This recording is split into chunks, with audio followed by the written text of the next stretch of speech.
that before we pray for the things you have written as a prayer request, do you have faith for it? You wrote, I want my school fees paid, I want my house rent paid, I want to gain the admission, I want to be healed of this. Do you have faith enough to get this thing? Because these things are things. Lazarus is not upon death. In fact, I believe judgment has already been passed, and as judgment is going on, being passed upon him, the living are insisting. Just like in the life of Dorcas, she died, everybody came and gathered, and the living begin to have faith and say, no, she must live again. And because people insisted that she should live, she lived. Even if you want to die, it's possible for your brother to say you will not die. He will hold your hands, and as he hold your hands and pray, you may not die. Many of you may not even know why you are alive today. Somebody prayed that you remain alive. Some of you may not even know why your father is alive today. He's not a holy man. Your father is not even born again. It's because you are insisting he should be alive. If you can that insist for somebody and the person can be alive, my friends, that situation, we can insist on it this night. And Jesus spoke unto her. Go further. He said, I am the resurrection and I am the life. He that believe in me, though he were dead, yet shall he live. And whatsoever that liveth, whosoever that liveth and believe in me shall never die. Believest thou this? He's presenting her a key for resurrection. What makes men resurrect is not because they know it, it's because they believe it. Jesus himself knew that he's going to die, but he said after 3 days I will rise again. So he knew that so long as before you die you believe that you will live even after you die. Lazarus was a Christian. He believed God so much. In fact, the reason why he sent word to tell his friend that I am sick, I'm about to die, is because he knew that he can live. And the reason why the siblings sent that they should inform Jesus is because they believe that their brother can live again. And Jesus said, whosoever that believe that he can live, can live. That means I submit to you. If you want us to raise you back to life, I don't care whether you have HIV and AIDS, I don't care whether you have cancer. As you are dying, believe that you will live again, so that by the time we come to pray for you, we agree together with you in resurrection and we bring you back. Because there are times you stand by the dead to pray and the dead does not want to live again. Jesus never say I will die, I will not come back. Anytime he say I will die, he say I will live. After 3 days I will come back. I will die, I will come back. I'm not saying I will not go to hospital. Peradventure I go any day, I will be back. That is even if I go, but I will not even go. Everybody shall live according to his faith. And Jesus stand and he let her understand there is what is called the resurrection and the life, and I am him. And whosoever believe in me, out of me is resurrection, out of me is life. Believest thou this? And she went further and said, yea, Lord, I believe that thou art the Christ, the Son of God, which shall come into the world. Jesus Christ is powerless until he is believed. If you don't believe in Jesus, my friends, no hope for you. If you don't believe he can heal you, there is nothing I can do. I am here to let you understand there is him who can heal you. There is him who can deliver you. And I don't care how long that situation has been, my friends, we can continue to pray every day until we get the healing. The day our faith agreed, it become possible. It was Archbishop Benson that said, when your faith say yes, God's faith cannot say no. Jesus said whosoever. He didn't say the believer that believe. He didn't say the don't talking believer. Whosoever that believe shall work for him. Go with me further. See it. Whosoever that believe, and whosoever that live and believe in me shall never die.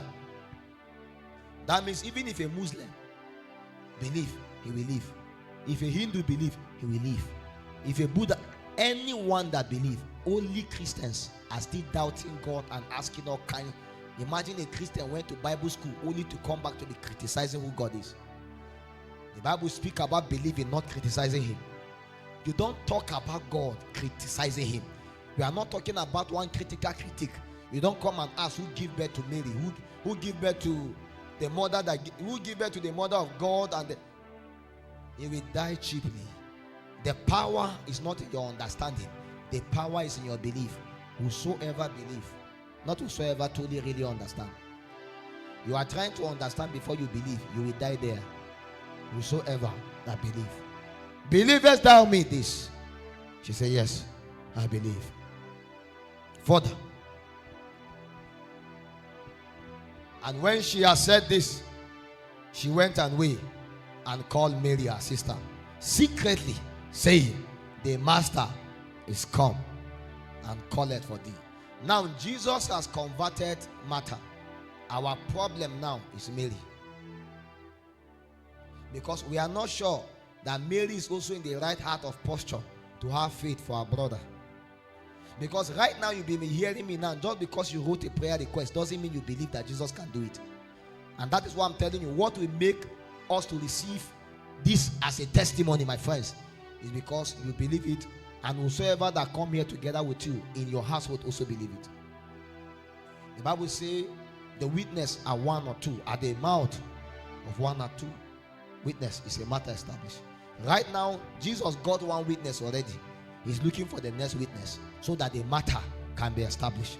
Go with me.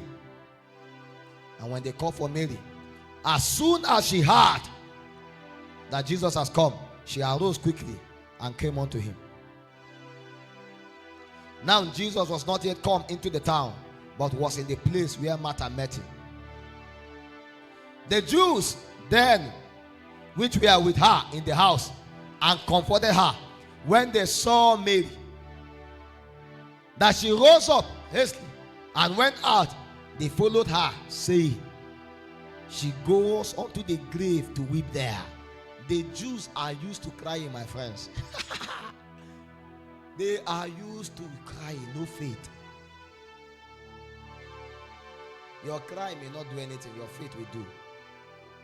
Enough of crying. This night, if we must cry, we will cry in faith. We have cried for so long, nothing has changed. Let's present it in faith. The power of our prayer and our groaning is to bring us to a point of faith where we lay hold. And he went further. Mind you, the Jews are still looking for him to kill. Do you realize that? Then, when Mary was come where Jesus was and saw him, she fell down at his feet, saying unto him, Lord, if thou hadst been here, my brother would not have died. Martha and Mary seems to have the same mentality. And I believe it's the same thing with you too. Because even if you are in their shoe, you will say, oh God, if you are here, my father will not have died.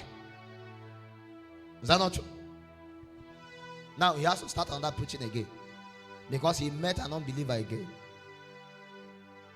When Jesus therefore saw her weeping, and the Jews also weeping, which came with her, he groaned in the spirit. You see why I say tonight, nothing can happen until we groan, my friends. If Jesus did not begin to enter into this realm, he would just be talking and we won't see manifestation. The Bible speaking said, as soon as Zion travail, can a nation be born in a day? As soon as Zion travail. I don't care what that problem is. So long as it cannot stop you from talking, it should not stop you from praying. So long, everyone that received help from Jesus cry. Everyone. The blind man shout, Son of David, oh! Everyone cried. A closed mouth, they say, is a closed destiny. Jesus is passing by you. You are looking and doing younger. If I can but touch the hem, she passed. The way history recorded it, she smuggled away among the crowd just to touch. The Bible says when he heard that, he began to groan. Instead of crying, what did he do? All of them were weeping. He didn't join them and weep. He began to groan. When he groaned in the spirit and he was troubled, he was angered.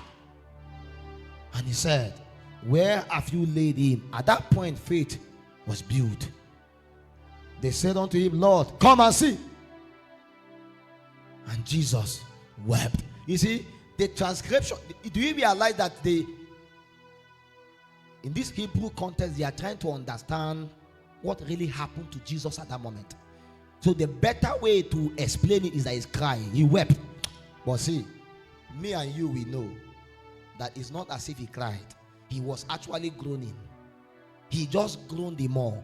So the translator of this lexicon could not truly decipher, because Jesus has left the place of that one. He has entered groaning now. Now he's already angry in his. Have you been angry and you're shedding tears? Have you been groaning in the place of prayer and tears is coming out? If somebody look at you and say you are crying, the person don't know what he's saying. He's no longer crying now. He's activating a mystery, because Lazarus must come back to life. The Bible says when he began to groan, he was angry. And when he became angry enough, he wept. And when he wept, the Jews said, now the people that wanted to kill him now could not kill him again. They say, behold how he loved him. They became so emotional now, and they felt they should sympathize with him. They didn't know that now he's going to look for their trouble again, because he's about to raise the dead.